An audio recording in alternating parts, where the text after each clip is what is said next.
नमः परम मंगला गौरव तुला परम वत्सला ध्याऊ गाऊ वावरी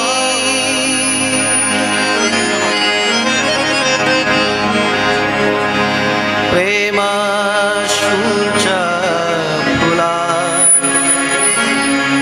गौरव तुला परम वत्सला नमः परम मंगला गौरव तुला परम वत्सला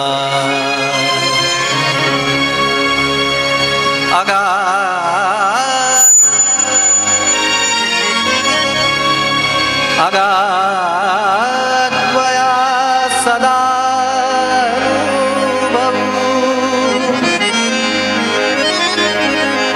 तुझ्या त्रिविध भूतीला गौरव तुला परम वत्सला नमः परम मंगला गौरव तुला परम वत्सला बोला येशू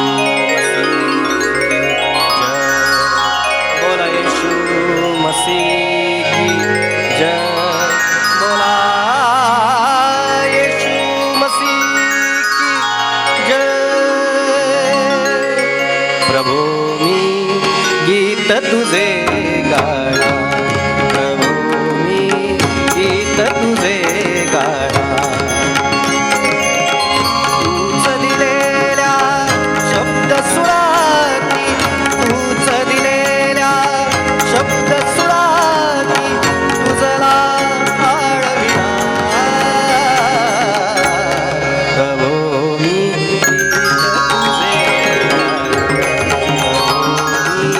गीत तुझे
विमल तारका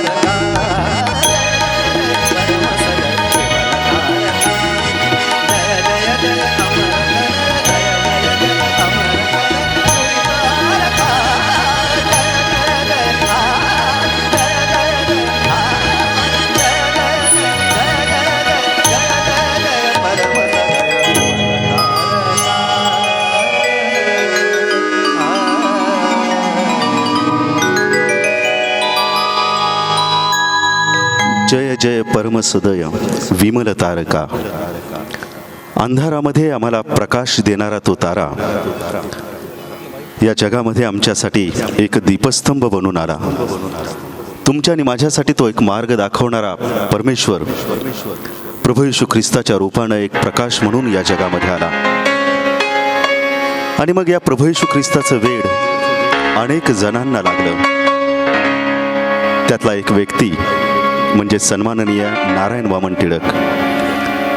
नारायण वामन टिळकांच्या विषयी जर सांगायचं झालं तर 2-2.5 तास कमी पडतील इतके त्यांचं जीवन अनेक वेदनेनं आणि अनेक गोष्टीनं अनेक साक्षीनं भरलेलं आहे. पण मला असं वाटतं की त्यांची एखादी गोष्ट आपण या गीताच्या अनुषंगानं स्मरण करावे आणि आपण या गीताकडे जावं. नारायण वामन टिळकांनी ज्यावेळेस प्रभू येशू ख्रिस्ताचा स्वीकार केला त्यावेळेस तत्कालीन समाजाला हे काही रुचलं नाही. आणि त्यावेळेस आप्पासाहेब कुटी म्हणून होते, अण्णासाहेब होते. त्यांनी नारायण वामन टिळकांना बोलवलं आणि त्यांच्या प्रिय पत्नी लक्ष्मीबाई टिळकांना बोलवलं आणि त्यांना सांगितलं की का तुम्ही ख्रिस्ताच्या मागं जाताय, करा त्या ख्रिस्ताचा एकदा नकार. तुला मला काय हवा आहे, पाहिजे असेल तर दर महिन्याला 100 रुपये देऊन तुमचा जो मुलगा दत्तू आहे त्याचं शिक्षण सुद्धा मी करेन. अण्णासाहेब बुटी म्हणालेत की पाहिजे असेल तर सगळं महिन्याचं रेशन दाना पाणी मी तुम्हाला देईन, कशाला ख्रिस्ताच्या मागं तू निघालायस. एवढंच नव्हे, पेंडसे नावाचा एक व्यक्ती होता. तो पेंडसे नावाचा व्यक्ती म्हणाला की तुला मांसाहारच करायचं आहे ना तर त्याला सुद्धा परवानगी देतो, पण ख्रिस्ताचा तू नकार कर. नारायण वामन टिळक मात्र ख्रिस्ताच्या या प्रेमामध्ये असे पडलेले होते की ते म्हणालेत की तुम्ही सगळी संपत्ती जरी माझ्या पायावरती ओतलीत तर त्या संपत्तीची तुलना माझ्या ख्रिस्ताबरोबर कधीच होऊ शकत नाही. इतकं अमूल्य अशी त्याची देणगी माझ्या आयुष्यासाठी आहे. आणि मग हे सगळे प्रसंग त्यांच्या जीवनामध्ये चालू असताना टिळकांना एक आजार झाला आणि या आजाराच्या दरम्यान ते पुन्हा या ठिकाणच्या एका दवाखान्यामध्ये ॲडमिट होते. पेंडसे नावाचे गृहस्थ आणि डॉक्टर उजगरे नावाचे गृहस्थ त्यांच्याविषयी असं लिहितात की ज्यावेळेस नारायण वामन टिळक हॉस्पिटलमध्ये पुण्याच्या ॲडमिट होते त्यावेळेस त्यांचा मुलगा दत्तू हा पंढरपूरला आजारी अवस्थेमध्ये होता. लक्ष्मीबाई टिळक या पुण्यामध्ये असणाऱ्या प्लेगच्या साथीनं आजारी होत्या आणि स्वतः टिळक हे सुद्धा आजारी होते. आणि अशा परिस्थितीमध्ये टिळकांचा संघर्ष त्यांच्या जीवनाबरोबर चाललेला होता. ते म्हणत होते की ख्रिस्ता मी काय कमावलेलं आहे आणि काय गमावलेलं आहे. लोक म्हणतात त्या पद्धतीनं खरंच ख्रिस्ता तुझ्या मागं येऊन मी चूक केली की काय, पण माझं मन मला सांगते की मी तुझ्या मागं येऊन चूक केलेली नाही. आणि त्या इस्पितळामध्ये असताना टिळकांनी 45 गीतं आणि अभंग त्या ठिकाणी लिहिलेत.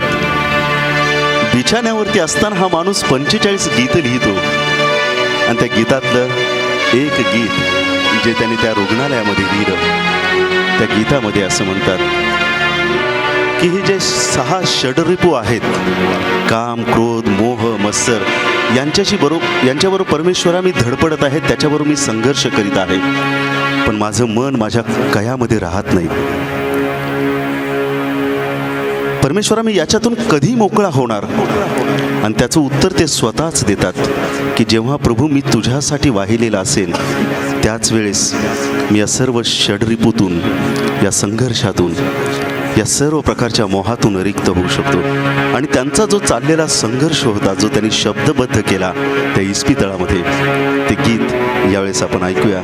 उपासना संगीतामध्ये अतिशय सुंदर असं हे गीत आहे. या गीताच्या शब्दांकडं आपण थोडंसं बारकाईनं पाहण्याचा प्रयत्न करू, म्हणजे टिळकांचा संघर्ष काय होता हे आपल्याला लक्षात येईल.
तुमची ही टाळ्यांची साथ आहे ती नारायण वामन टिळकांच्या गीतांसाठी आहे, कारण ही गीतं अजून देखील आपल्या मनावरती तेवढीच रुंजी करीत आहेत. गीतं पुष्कळ जण लिहितात, लिहिण्याचं कसब अनेकांच्या जवळ असतं, परंतु ती गाणी ओठावरती रुळायला लागतात. कोऱ्या कोऱ्या कागदावरती असलं जरी छापलं, कोऱ्या कोऱ्या कागदावरती असलं जरी छापलं, ओठावरती आल्याखेरीज गाणं नसतं आपलं, गाणं ओठावरती यायला लागतं. आणि 3-4 पिढ्या ही गाणी तुमच्या आणि माझ्या ओठावरती आहेत. एक छोटीशी विनंती आहे की काही जण उभे आहेत खुर्च्या बसण्यासाठी, त्यांना असं वाटतं की अपुरे आहेत. या बाजूला अनेक खुर्च्यांची व्यवस्था केलेली आहे. आयोजकांकडून आपल्याला विनंती आहे की आपण या ठिकाणी येऊन या खुर्च्यांवरती स्थानापन्न व्हावं. प्रचंड प्रतिसाद आजच्या आपण कार्यक्रमाला दिलात. माझे काही मित्र शिरोळ, जयसिंगपूर, हातकलंगले या ठिकाणाहून आलेले आहेत. तुम्हा सर्वांचं मी प्रभू येशू ख्रिस्तामध्ये आभार मानतो. नारायण वामन टिळकांचा आपण गीतं आणि किस्से ऐकत आहोत. नाशिकपासून प्रवास चालू झाला आणि राजनंदन गाव हे 85 किलोमीटरचं अंतर, आणि या अंतरामध्ये एक मिशनरी नारायण वामन टिळकांना भेटतात काय, त्यांच्या हातामध्ये नवीन कराराची प्रत देतात काय, आणि त्या प्रवासामध्ये जात असताना नारायण वामन टिळक ते पुस्तक एखाद्या आधाशी व्यक्तीप्रमाणे वाचतात. आणि ते असं म्हणतात की ज्या खऱ्या शांततेच्या आणि देवाच्या शोधामध्ये मी निघालेलो होतो, तो देव मला या धर्मग्रंथामध्ये भेटला. परंतु त्यांचं मन असंच लगेच परावर्तित नाही झालं. ते असं म्हणाले की जर तू खरंच ख्रिस्त असशील तर तुम्हाला नव्यानं पुन्हा एकदा भेट. आणि जॉन्सन नावांच्या सुपरिटेंडंटच्या या ठिकाणी ते शिक्षकी नोकरी करण्यासाठी गेलेले असताना, पाऊल टाकत असतानाच ते म्हणतात की जरा ख्रिस्त तू खरंच जिवंत देव असशील तर तुम्हाला या ठिकाणी भेटशील. आणि त्या ठिकाणी ते असं म्हणतात की मी ज्यावेळेस आतमध्ये गेलो, एक कपाट त्या ठिकाणी होतं. ते कपाट मी साफ करत असताना वरून अचानकपणाने एक पुस्तक वरून खाली पडलं, आणि त्या पुस्तकाचं नाव होतं कॅरेक्टर ऑफ क्राइस्ट, ख्रिस्ताचं शील. आणि त्यावेळेस मला कळालं की ज्या देवाच्या मागं मी निघालेलो आहे तो खरा आणि सजीव आणि जिवंत असा देव आहे. नारायण वामन टिळकांच्या जीवनामध्ये असंख्य अडचणी आल्या. वाई या ठिकाणी असताना त्यांना बऱ्याच वेळेस जेवायला मिळालं नाही. अनेकांच्या दारामध्ये जाऊन ते उभा राहिलेत. काही जणांना कदाचित ठाऊक असेल की एक मुस्लिम स्त्री जिचं नाव होतं आशम्माबाई, या आशम्माबाईने नारायण वामन टिळकांना जवळ घेतलं, त्यांना खाऊ पिऊ घातलं, आणि ती एवढीच म्हणाली की बेटा तू सच्चे खुदा का सच्चा बेटा है, तू बहुत अच्छा काम कर रहा है, बहुत अच्छी तरह से ते गीत लिखता रहे, तेरे हर एक गीत हर एक के जुबान पे और दिल पे यूं ही मुस्कुराते रहे, यूं ही गाते रहे. इतकं आश्रमाबाईंनी त्यांनी सांगितलं. कारण टिळकांच्या मनामध्ये, त्यांच्या नसांमध्ये हा ख्रिस्त वाहत होता. ते म्हणतात की मी जरी आंधळा झालो असतो तरी त्या अंधपणामध्ये सुद्धा मला ख्रिस्तच दिसला असता. मी रानामध्ये राहिलो असतो तरी मला ख्रिस्त दिसला असता. मी वनामध्ये राहिलो असतो तरी ख्रिस्त दिसला असता. कारण ख्रिस्तानं माझ्या रक्तामध्ये त्याचं रक्त मिसळलेलं होतं. एवढंच काय, मी हे सगळं संक्षिप्त रूपानं सांगत असताना नारायण वामन टिळकांच्या विषयी 403 नंबरच्या पानावरती त्यांचं मृत्यूपत्र आम्हाला पाहायला मिळतं. आणि आपल्या मृत्यूपत्रामध्ये नारायण वामन टिळक असं म्हणतात की ज्यावेळेस मी मरण पावेन, माझी ज्यावेळेस तुम्ही कबर बांधाल, त्या कबरेवरती एवढेच शब्द लिहा की पुष्कळ अजूनही उना प्रभू मी, पुष्कळ अजूनही मी उना. काय या माणसाला म्हणावं, एवढी गीतं लिहून तो म्हणतो की प्रभूला सांगा की मी अजून देखील उना आहे. कारण या प्रभू येशू ख्रिस्त त्यांच्या नसामध्ये, त्यांच्या श्वासांमध्ये, त्यांच्या चराचरामध्ये वापलेलं आहे. आणि हेच गीत वाई या ठिकाणी आश्रमाबाईच्या घरी ज्यांनी लिहिलं ते गीत यावेळेस आपण ऐकू. गीत आहे नारायण वामन टिळकांचं आणि यांचं संगीत आहे विजय आवळे.